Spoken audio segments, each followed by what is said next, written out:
कह रहे हैं सोशल मीडिया को लेकर किसी तरह की कोई लगाम अभी तक नजर नहीं आ रही है, जो कि बहुत ज़रूरी बात है।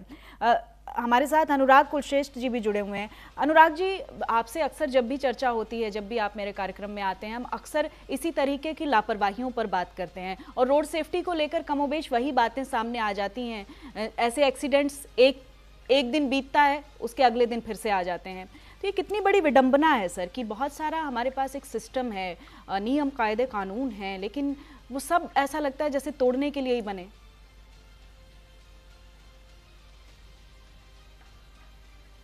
अनुराग जी, अपने आप को अनम्यूट कीजिए प्लीज सर। या थैंक यू सोनल जी।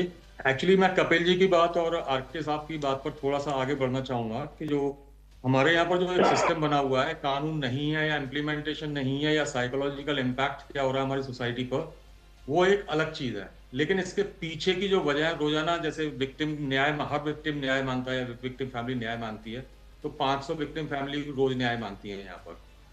लेकिन जो सोसाइटी की आवाज है, हम 4 लोग 5 लोग यहाँ पर है, क्या हमारी डिमांड है किसी नए लॉ के लिए, सोसाइटी में गवर्नमेंट तक किसी चीज को पहुंचाने के लिए कि we need this change?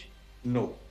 Number one, मैं थोड़ा सा हर बात पर वही आता हूं कि साइकोलॉजिकल इम्पैक्ट पर जहां पर बात करते हैं तो हम थोड़ा सा हवा में चले जाते हैं, लेकिन उसके गहन जो उसके पीछे जो भावना है या जो मूल रूट कॉज है, हम उस पर कभी फोकस नहीं करते।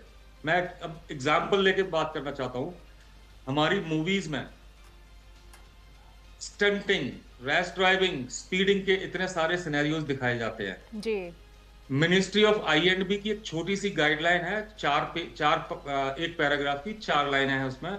Till the moment there is no demand of the story, you can not portray the traffic violations. जी।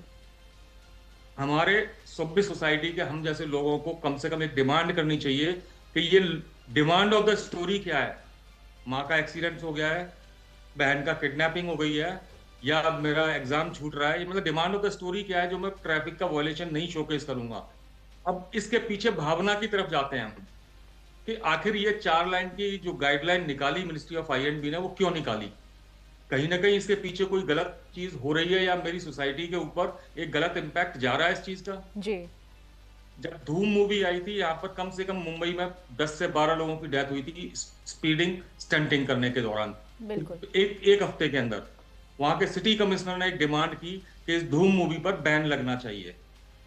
लेकिन बैन किस लॉ के आधार पर? हमारे पास लॉ ही नहीं है। लॉ क्यों नहीं है? क्योंकि हम जैसे लोग कोई डिमांड नहीं क्रिएट कर पाते हैं मार्केट में। अगर हम डिमांड क्रिएट करें इस तरह की चीजों को रोकने के लिए, तो शायद हम इस बात पर आगे बढ़ सकते हैं। बिल्कुल। आप अदरवाइज बहुत हर बहुत रोज हर वाजिब बात माह आप कह रहे हैं। अवेयरनेस विक्टिम के की लिए भी कहीं ना रोएगी। कहीं कमी है और लोगों को भी सोचना होगा कि जो हादसे इस तरह से घट रहे हैं